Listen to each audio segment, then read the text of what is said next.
नमस्कार, स्वागत है आप सभी का आपके अपने चैनल एस्ट्रोलॉजी लर्नर पर। आओ ज्योतिष सीखिए की श्रृंखला में आज हम आपके सामने एक बहुत ही महत्वपूर्ण विषय लेकर उपस्थित हैं। थंबनेल आप देख रहे हो, कहीं आपकी जन्म कुंडली में पुरुष व्यभिचारी योग तो नहीं। ये पुरुषों की जन्म कुंडली की बात हो रही है, पुरुष जातक की जन्म पत्रिका की बात हो रही है, कहीं उनके कोई ऐसा योग जन्म पत्रिका में तो नहीं है। ये 5 ज्योतिषीय सूत्र हमें बताएंगे। तो चलिए शुरू करते हैं आज के इस विषय को।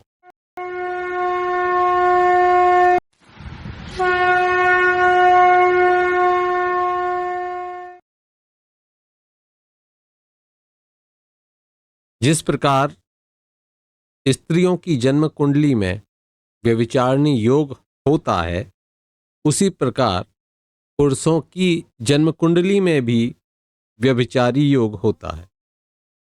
व्यभिचारी योग का अर्थ है कि ऐसे पुरुष पर स्त्री के प्रति आकर्षित बहुत अधिक होते हैं। ये दोष पुरुषों में महिलाओं की अपेक्षा अधिक मिलता है। आखिर कौन कौन से ग्रह स्थिति बनती है जिसके आधार पर आप यह देख सकते हो कि कहीं आपका विवाह जहां होने वाला है या आपके जो पति हैं उनकी जन्म पत्रिका में कहीं इस प्रकार का कोई योग तो नहीं है। विशेषकर जब जन्म पत्रिका का मिलान किया जाता है, जिनका विवाह हो चुका है वो इसको ना देखें, लेकिन जिनका अभी विवाह नहीं हुआ है और कोई जन्म पत्रिका उनके पास में आती है विवाह के लिए, तब वह पुरुष उनके लिए कैसा रह सकता है। कहीं वह व्यभिचारी योग से पीड़ित तो नहीं है। यदि है तो वहां जन्म पत्रिका से बहुत अधिक संभावनाएं होती हैं कि आप इस बात को समझ सकते हैं और प्रैक्टिकली आप उसको देख भी सकते हैं कि ऐसी समस्याएं यदि ये योग हैं तो मिलती हैं। चलिए यहां पर हम इन महत्वपूर्ण 5 सूत्रों को समझेंगे। 5 नहीं बल्कि मैं कहूंगा 6 सूत्र हैं। 6 सूत्रों को हम समझेंगे जिनके आधार पर हम इस योग को समझ पाएंगे। देखिए, लग्न में यदि दूसरे, सातवें, छठे भाव के स्वामी के साथ अगर शुक्र आ जाए, ध्यान से सुनिए, मैंने क्या बोला? लग्न में लग्न भाव कौन सा होगा? ये भाव लग्न भाव है। इस लग्न भाव में कहां के दूसरे भाव के स्वामी आ जाएं, या फिर 7वें भाव के स्वामी आ जाएं, या फिर छठे भाव के स्वामी आ जाएं, कहां पर? लग्न में बैठ जाएं। कहां के? यहां के सप्तम भाव के लॉर्ड बैठ जाएं लग्न में जाकर, सेकंड हाउस के लॉर्ड बैठ जाएं लग्न में जाकर, या फिर छठे घर के लॉर्ड बैठ जाएं, 6th हाउस के लॉर्ड बैठ जाएं। कहां पर? लग्न में जाकर। तो और साथ में इनके में कौन हो जाए? शुक्र हो जाए। साथ में कौन हो जाए? शुक्र हो जाए। तो यह है व्यभिचारी पुरुष के लिए योग होता है। पुरुष के लिए व्यभिचारी योग होता है। ठीक है, यहां पर मैं एक समझा देता हूं उदाहरण से। जैसे मानकर चलिए यहां पर हम एक जन्म पत्रिका लेते हैं, कर्क लग्न की जन्म पत्रिका ले लेते हैं। कर्क लग्न की जन्म पत्रिका में अगर हम देखें, या तो सूर्य यहां पर बैठे, सेकंड हाउस के लॉर्ड, साथ में शुक्र बैठ गए, तब इस योग का निर्माण हो गया। या फिर यहां पर बैठे शनि बैठे और शनि के साथ में शुक्र बैठ गए, तब भी इस योग का निर्माण हो गया। थर्ड कंडीशन, यहां पर गुरु बैठे और गुरु के साथ में कौन बैठ गए? यहां पर शुक्र बैठ गए, तब भी ऐसा पुरुष पर स्त्रियों के प्रति बहुत ज्यादा आकर्षित रहता है। यह एक सूत्र हुआ। चलिए अब बढ़ते हैं अगले सूत्र की तरफ। अगला सूत्र है कि लग्न और छठे भाव के स्वामी एक साथ किसी पापी ग्रह के साथ हों तो भी ऐसा पुरुष पर स्त्री के प्रति आकर्षित होगा। जैसे हम मानकर चलें कौन, लग्न और छठे भाव के स्वामी। यहां पर जैसे लग्न के भाव के स्वामी कौन हो गए, चंद्रमा, और छठे भाव के स्वामी हो गए कर्क लग्न की कुंडली में गुरु बृहस्पति। यदि ये किसी पापी ग्रह के साथ में कहीं पर भी युति करें, चलिए हम यहाँ मान लेते हैं, यहाँ चंद्रमा बैठ गए, यहाँ गुरु बैठ गए, इनके साथ में राहु बैठ गए, यहाँ केतु बैठ गए। अब ये पापी ग्रह के साथ में छठे भाव के अधिपति और लग्नेश की अधिपति जो लग्न भाव के अधिपति हैं उनकी युति हो गई। तो ये ऐसे पुरुष भी पर स्त्री कामी होते हैं और यह इनका जो पर स्त्री के प्रति यह अधिक रुचि रखते हैं। चलिए आगे बात करते हैं।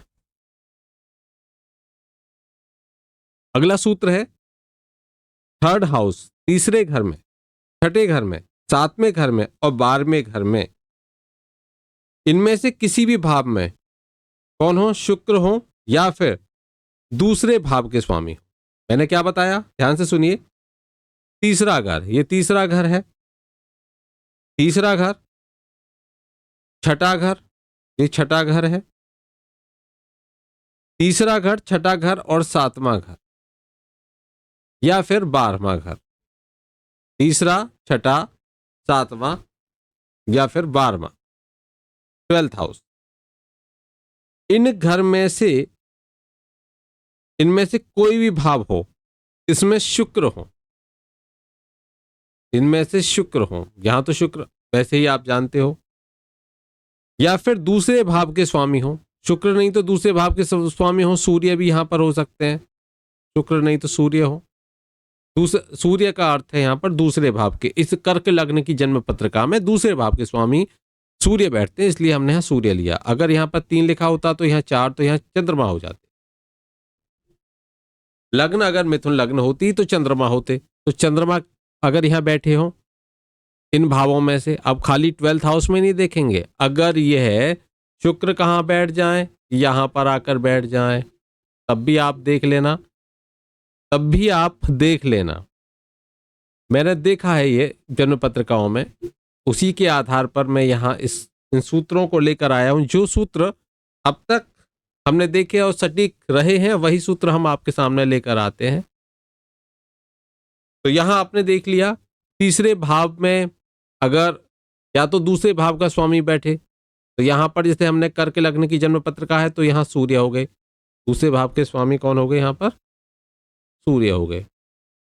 या तो सूर्य बैठे या फिर शुक्र बैठ जाए इस भाव में, यहां पर दूसरे भाव के स्वामी बैठे या फिर शुक्र कॉमन है, या फिर यहां पर दूसरे भाव के स्वामी और शुक्र बैठ जाए, या फिर यहां पर दूसरे भाव के स्वामी या फिर शुक्र बैठ जाए।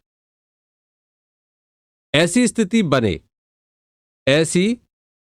बने कि दूसरे भाव के तीसरे भाव के स्वामी, तीसरा भाव, छठा भाव, सातवां भाव, द्वादश भाव, इनमें से किसी भी भाव में शुक्र बैठे या दूसरे भाव के स्वामी यहां बैठे, अथवा तो और उनके ऊपर कोई पाप ग्रह की दृष्टि हो। पाप ग्रह की दृष्टि जैसे मानकर चलिए राहु यहां बैठ गए और यहां पर वो देख रहे हैं, शुक्र बैठे हुए हैं, सूर्य बैठे हुए हैं, राहु देख रहे हैं, तो यहां राहु की दृष्टि हो गई। मंगल यहां बैठ गए, पाप ग्रह उनकी दृष्टि हो गई, या मंगल यहां बैठ गए, पापी ग्रह उनकी दृष्टि सप्तम पर हो गई। सप्तम में शुक्र बैठ गए या फिर सूर्य जो सेकंड हाउस का लॉर्ड है वो बैठ गया। ऐसे छठे घर में अगर देखें तो छठे घर में यहां पर राहु बैठेंगे तब देखेंगे, या यहां पर बैठेंगे 1 2 3 4 5, यहां राहु बैठेंगे सेकंड हाउस में तब वह देखेंगे अगर ये छठे घर में है। इसी तरीके से आप अवलोकन कर सकते हो, विश्लेषण कर सकते हो। यहां मैंने स्पष्ट कर दिया है इस सूत्र को भी। तो यह भी सूत्र बताता है कि ऐसा जो पुरुष होगा वह पर स्त्रीगामी होता है। चलिए आगे हम बात करेंगे अगले सूत्र की। लग्नेश यदि पापी ग्रह से दृष्ट हो तो भी व्यभिचारी योग होता है। यदि लग्नेश किसी पाप ग्रह से क्या हो, दृष्ट हो, कोई पाप ग्रह उनको देखता हो, जैसे यहां पर कर्क लग्न की जन्म पत्रिका है तो यहां पर चंद्रमा हो गए लग्नेश, और चंद्रमा यहां बैठ के मानकर चलिए मंगल यहां बैठकर उनको देख रहे हैं, पापी ग्रह हैं, चंद्रमा को देख रहे हैं। जो लग्नेश है लग्नेश को देख रहा है कौन, कोई भी पापी ग्रह, मंगल देखें, शनि देखें, राहु देखें, सूर्य देखें, तो ये पापी ग्रह हैं। अगर लग्नेश को देखते हैं तब भी यहां पर व्यभिचारी योग बन जाता है। अगला सूत्र देखते हैं। अगला सूत्र है second house, seventh house and tenth house, इनके स्वामी एक साथ टेंथ हाउस में हो तो भी व्यभिचारी योग बनेगा, दुराचारी योग बनेगा। कहते हैं ना कि अच्छा व्यक्ति नहीं होता, ऐसा उस पर भरोसा नहीं कर सकते, करैक्टर उसका अच्छा नहीं होता।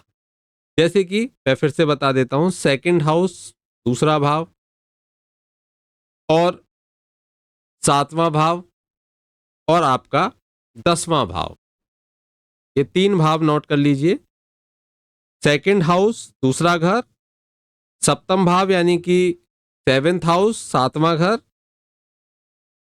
और 10वां भाव मीन 10th हाउस, ये तीनों यहां पर इन तीनों के स्वामी एक साथ 10th हाउस में बैठ जाए, 10वें भाव में।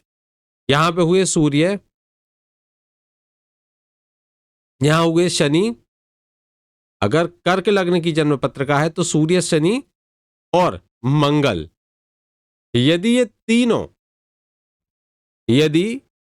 तीनों 10वें भाव में बैठे हैं, किसमें, कर्क लग्न की जन्म पत्रिका में, क्योंकि यहां पर सेकंड हाउस के लॉर्ड को देखना, सेकंड हाउस का लॉर्ड 10th में बैठे, सेवेंथ हाउस का लॉर्ड 10th में बैठे और 10th हाउस का लॉर्ड भी 10th में बैठे, तो यह भी पुरुष को व्यभिचारी बनाते हैं। उसका करैक्टर अच्छा नहीं होता, उसका चरित्र अच्छा नहीं होता, वह चरित्रवान नहीं होता। चलिए आगे बात करते हैं।